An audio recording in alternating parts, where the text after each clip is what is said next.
A tecnologia que está sendo desenvolvida para veículos autônomos é muito incrível. Em um futuro próximo, haverá carros robôs viajando nas ruas normalmente, com a mesma segurança e eficiência dos melhores motoristas humanos. Esses veículos autônomos usam vários sensores para poderem se localizar em qualquer ambiente. Eles também são capazes de construir um plano detalhado de rota partindo da sua localização atual para qualquer destino desejado. Esse vídeo busca explicar como esses veículos autônomos são capazes de seguirem suas trajetórias desejadas. Fazer um veículo seguir uma trajetória pode parecer simples para as pessoas que já dirigem, mas é mesmo? Vamos analisar isso mais a fundo no laboratório. Se queremos seguir uma linha, mas estamos muito para a esquerda, viramos para a direita e vice-versa. Mas quanto nós viramos?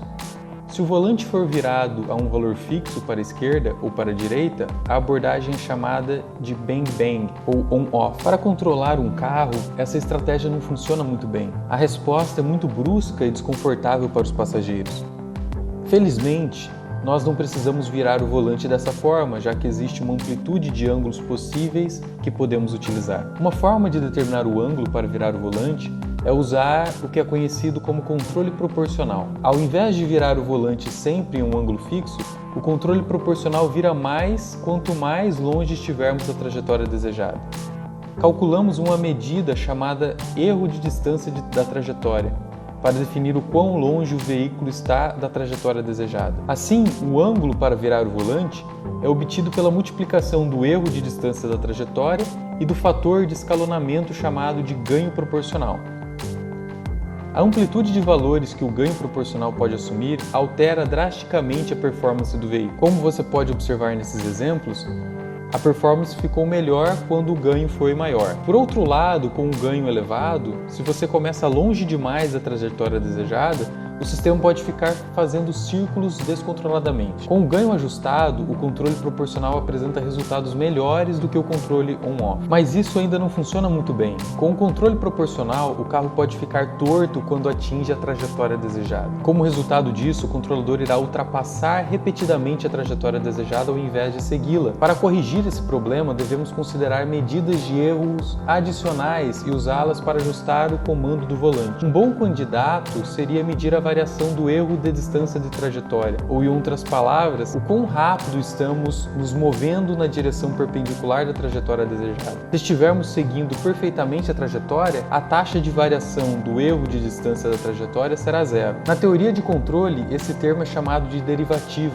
Esse termo pode ser então multiplicado pelo seu próprio ganho d e somado ao ganho proporcional, resultando em um novo controlador PD. Agora que temos dois termos, temos dois ganhos que devem ser ajustados simultaneamente. Conceitualmente, podemos pensar que ao aumentarmos o ganho proporcional, aumentamos o ângulo de deslocamento do veículo na direção da trajetória desejada. Ao aumentarmos o ganho derivativo, aumentamos a resistência que o carro sentirá ao se deslocar rápido demais na direção da trajetória desejada. Para um determinado ganho proporcional, caso o ganho derivativo seja pequeno demais, o sistema responderá de forma subamortecida e irá ainda oscilar. Caso o ganho derivativo seja grande demais, o sistema responderá de forma sobreamortecida e levará um longo tempo para corrigir o erro. Escolher apropriadamente o ganho derivativo permite que o carro se aproxime da trajetória desejada rapidamente, com uma taxa de variação de erro de distância de trajetória próximo de zero. Esse comportamento é chamado de criticamente amortecido. Apesar do sucesso até então, não chegamos ainda em um controlador completo.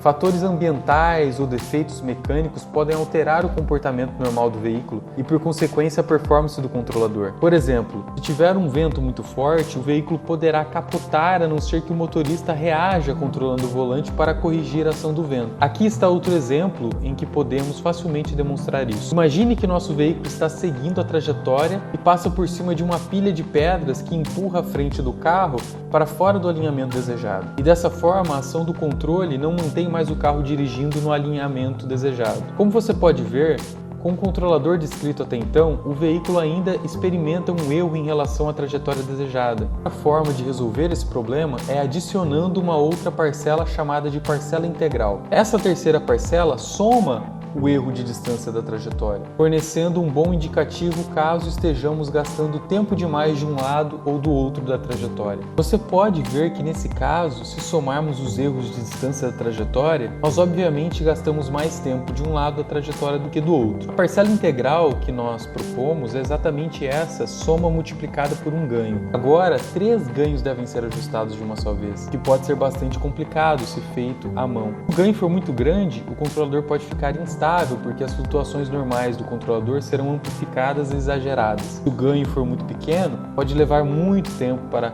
o controlador responder a essas mudanças na dinâmica. Quando o ganho é adequado, o controlador será capaz de corrigir rapidamente o desalinhamento da trajetória e de retornar à sua performance normal. A combinação dessas 3 parcelas é o que chamamos na teoria de controle PID. Existem outros controladores mais avançados que podem ser usados em carros autônomos, mas eles irão sempre ser parecidos com o que descrevemos nesse vídeo. Sempre haverá um monitoramento de variáveis do sistema, que serão comparadas a alguma trajetória desejada, que define um valor de ângulo para o volante que irá controlar o carro. Espero que isso dê alguma base sobre as estratégias de controle que ajudam a tornar possíveis os veículos autônomos.